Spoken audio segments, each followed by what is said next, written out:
అజ్ఞానం అనే చీకటిలో ఉన్న వారిని విజ్ఞానం అనే మార్గంలో నడిపించే ఏకైక వ్యక్తి గురువు.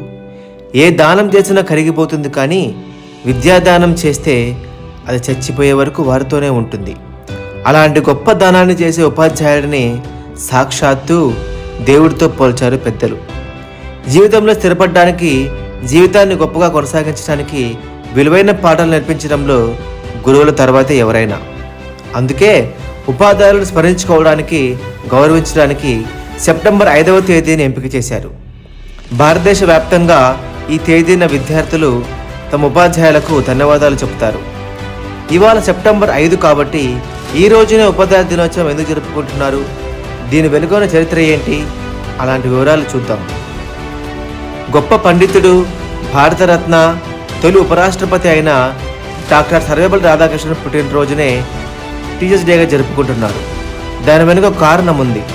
నిజానికి రాధాకృష్ణన్ ఒక గొప్ప ఫిలాసఫర్, మానవతావాది మాత్రమే కాదు, ఆయన గొప్ప పండితుడు కూడా. తన పొలిటికల్ కెరీర్ ప్రారంభించక ముందు రాధాకృష్ణన్ గారు చికాగో, మైసూర్, కలకత్తా యూనివర్సిటీలతో పాటు మద్రాస్ ప్రెసిడెన్సీ కాలేజీ, ఆక్స్ఫర్డ్ యూనివర్సిటీలో ఫిలాసఫీ పాఠాలు చెప్పేవారు.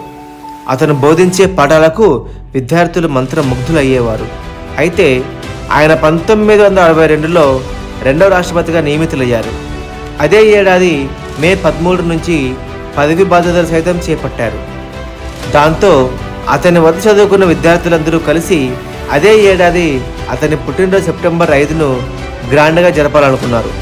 ఇందుకు మీ బర్త్డే వేడుకలు మేము జరుపుకోవచ్చా మాస్టారు అని వారందరూ కలిసి రాధాకృష్ణన్ అడిగారు. వారికి బదులిస్తూ తన జన్మదినోత్సవాన్ని ప్రత్యేకంగా జరుపుకునే బదులు సెప్టెంబర్ 5ని ఉపాధ్యాయుల దినోత్సవంగా పాటిస్తే అది తనకు ఎంతో గర్వకారణమని ఆయన తెలిపారు. అలా ఆ రోజు నుంచి రాధాకృష్ణన్ గారి జన్మదినోత్సవం అయిన సెప్టెంబర్ 5ని భారతీయులందరూ టీచర్స్ డేగా జరుపుకోవడం ఆనవాయితీగా వస్తుంది. Happy teachers day.